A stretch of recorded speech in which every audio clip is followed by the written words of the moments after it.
Hey guys, wanted to make a quick video to get you caught up on what we talked about mainly Thursday. And what we started looking at is we looked at this guy named Kepler. And we're transitioning into, okay, we talked about gravity. Now, how does gravity affect planetary motion? And one of the big early astronomers that helped us understand the motion of the planets was this guy named Johann Kepler. And what we end up with is Kepler's three laws. So if you guys go to Google Classroom, there's an Edpuzzle assignment on there that kind of walks you through, tells you what to add to your notes. Okay, so I just wanted to clarify and talk mainly about the second and the third law. Okay, because Kepler's first law is pretty easy. It was basically that, when we look at planetary motion, he came up with this new idea that we have two foci, is how the guy says it on the video, or two different focuses. And the sun, ooh, let's see how good my writing is today.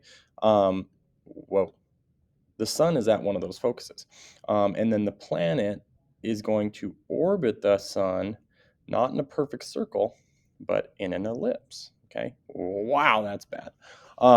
Anyway, so that's really the first law, is that planets orbit the sun in an elliptical shape. Okay, and the sun is at one of the foci. Um, so now that kind of leads us to Kepler's second law. So when we look at Kepler's second law,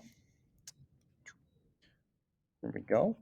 It talks about, it's called the law of equal areas, and basically what it's saying is, as a planet orbits the sun, if we said, hey, we're going to start timing right here, and the planet's going to orbit, and we're going to end timing right here, because the planet moves at different speeds, and it moves faster when it's closer to the sun, that's going to take the same amount of time as it did to go from here to here.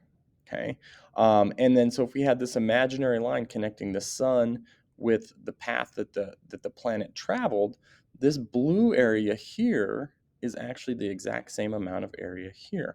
Now, that's not really that useful for us, but what it does tell us is planets don't move at a consistent speed. Okay, before it was thought that they orbited in circular orbits, moving at one speed the entire time.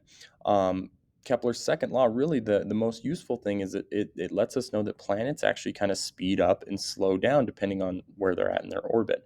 And this kind of makes sense because as you get closer to the sun here, we know that when objects get closer together, the force of gravity increases. And so if we're increasing the force, that's going to increase acceleration. We kind of slingshot around the sun. And then as we increase that distance, that force is going to decrease a little bit, and we kind of slow down until we start to work our way back around that orbit. So the big thing with Kepler's second law is actually the fact that planets move at different speeds. So again, the farther they are away from the sun, the slower they move, and the closer they are to the sun, the faster they're going to move, which is kind of interesting. Now let's talk about the third law. Okay, so the third law is kind of one that seems a little bit scary, but it's not too bad when we look at it. So they say, okay, yeah, the length of the semi-major axis cubed is equal to our orbital period squared, which sounds really crazy, but really what it's saying is, if we know this length from here to here, we can calculate how long it takes for a planet to orbit the sun once. Okay, so a couple things that we need to understand is what our units are for this. Okay, so again, P is our orbital period. Okay, so how long it takes to orbit the sun once. And our unit for that, this is kind of odd, but the unit for P is actually years. Okay, so how long in years does it take for that planet to orbit the sun? Okay, so for example, if we do the calculations on this and we end up with something like P equals 1, that's saying, okay, it takes 1 year for our planet to make one complete orbit around the sun. So that's what Earth is, for example, is 1 year. Now, what is A? A, after you watch the video, we know that A is going to be A is going to be the length of our semi-major axis. Okay, so that's this length from here to here. And we measure that not in miles, meters, anything like that. We measure it in astronomical units, or AUs, that we can see here. Okay, so now how do we do this? How does this work?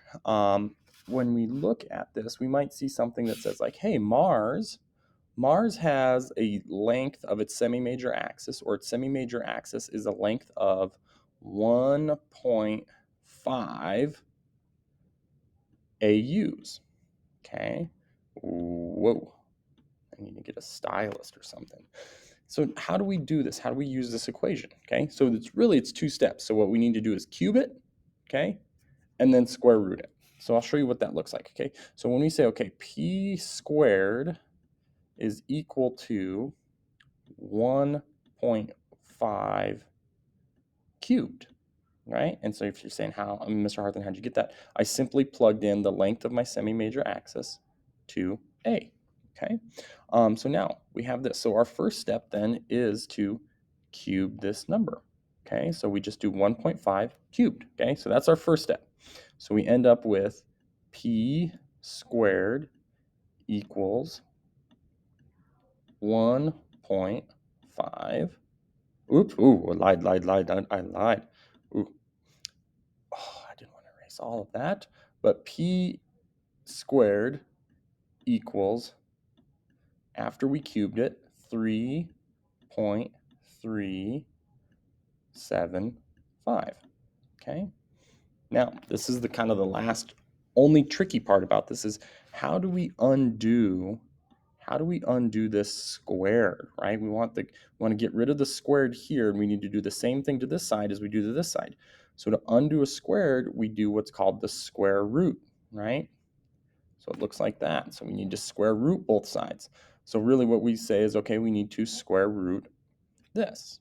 Okay, so 3.375, the square root of that ends up being like 1.83. Okay, so P then equals 1.83. Now when we look at, okay, what was our units and what does that tell us? That tells us that it takes that planet, or Mars, 1.83 years, or Earth years, to orbit the sun. Okay, so that's what the third law is used for. So if you just remember cube it, then square root it, that's really the big thing there. So if you get this stuff added to your notes, that'll be good. We'll talk about, we did take a small 10-question multiple choice test today over this stuff. So when you get back, we'll look at when we can do that. Okay, let me know if you guys have any questions. Bye-bye.